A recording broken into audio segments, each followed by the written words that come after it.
I'm a 28-year-old strategy consultant. I make roughly $160K annually, and this is how I spent my money in 2025. Starting with my pre-tax income, I made roughly $130,000 in 2025. I changed jobs, and then I received an annual bonus of about $30,000. I also received $10,000 in auxiliary bonuses and approximately $7,500 in gambling income. And finally, I received approximately $2,000 in interest income. From there, pre-tax, I maxed out my HSA individually, $4,300, and my 401k, $23,500. This brings my pre-tax income from $180,000, including the gambling, the auxiliary bonuses, and the interest, down to $152,200. Looking through all my W-2 documents, I paid approximately $45,000 in taxes on the $152,000 left. This leaves me with about $107,000 to go through all my expenses and savings. I wanted to start with my post-tax investments. I invested $7,000, the max for my Roth IRA, and I saved approximately $20,000 in cash. This brings my $107,000 in post-tax income down to approximately $80,000, $80,483 to be exact. Now to my expenses. I track all my post-tax expenses using an app called Copilot Money. It's been pretty great for me. I've been using it for the past couple of years, and I think it's a great tool to kind of keep track of each bucket that you put things in, and they give you a breakdown after each year and each month, so you kind of see where all your money is going. I'll have a link down in the description if you guys are interested. So my first major expense is rent and utilities, housing basically. So my portion of housing and utilities was approximately $22,608 for the 12 months of 2025. This affords me this 3-bedroom apartment I'm sitting in now and gives me a lot of flexibility.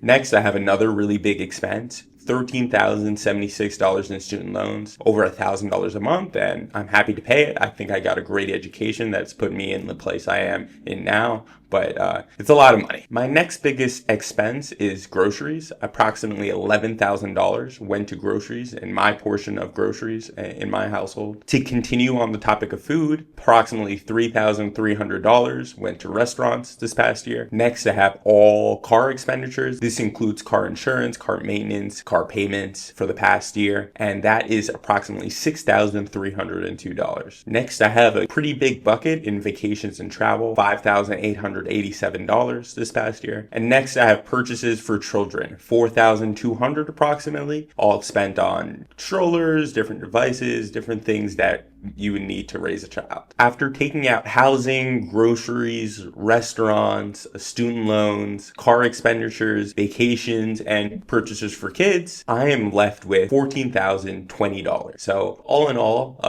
down to the last bit of money I have for the year after starting with pretty big salary. Before we get into the smaller expenses, I definitely want to call out that if you are enjoying this content, you should definitely like and subscribe. I love to post videos about anything tangential to money, whether it's just the economy or different policies that are going in place that are affecting you and your dollar bill. I think this is a good place to keep track of. I also recently posted my net worth in my last video, and you guys could definitely check that out. It gives you a full understanding of where I'm putting my money and kind of the investment structures I'm kind of adding up here. I spent approximately $2,000 in bars and nightlife. This is going out and purchasing alcohol. Next, I have personal care. The number in Copilot's a bit wrong there, but this is basically haircut and other personal expenses just to maintain my grooming. So $543 there in personal care. Next is one of my personal favorites, $1,682 in sports. This is my gym membership and any sporting events I go to. I like to group them together just because I know that these are expenses that aren't completely necessary because I have a gym in my building and I don't need to be going to sporting events, but I like to spend this amount of money on what I consider sports. Next, I have $1,248 on other. A lot of different one-off expenses falls into this bucket, nothing recurring, but none of them fall neatly into any of my categories, so I keep them in others so I can just track them independently. Next, I have $1,009 in entertainment. This is specifically events that are non-sport related. Any types of ticketed performances would be in entertainment. Next, I gifted $791, so more specifically friends and family that I have gifted money to. Next, I have $635. This is an annual term life insurance. Next, I have vet bills. This is $495 for our cat. And then I have transportation, another $495 for things like Metro Metro North when I'm in New York, or MTA tickets if I'm trying to take the subway or take a bus, and one-off expenses that have specifically to do with travel that aren't allocated in the car expenses already. Next, I have $293 in taxes. This is property tax for some land that I own. And finally, $285 in donations. These are specifically charitable donations. After all that, I am left with $4,465. This is actually used as well. This is split in a couple ways. Healthcare and lawyers is the predominant of the $4,000. And then lawyers is just in case I have documents that I need to sign, anything that can be helped out with a lawyer. I like having them on retainer there. And then healthcare expenditures, just the normal that comes from your paycheck, and any other healthcare expenses that are not deducted specifically from your paycheck. If you like this video and you like the net worth video, definitely be sure to like and subscribe. I think I post pretty good content that's improving steadily. So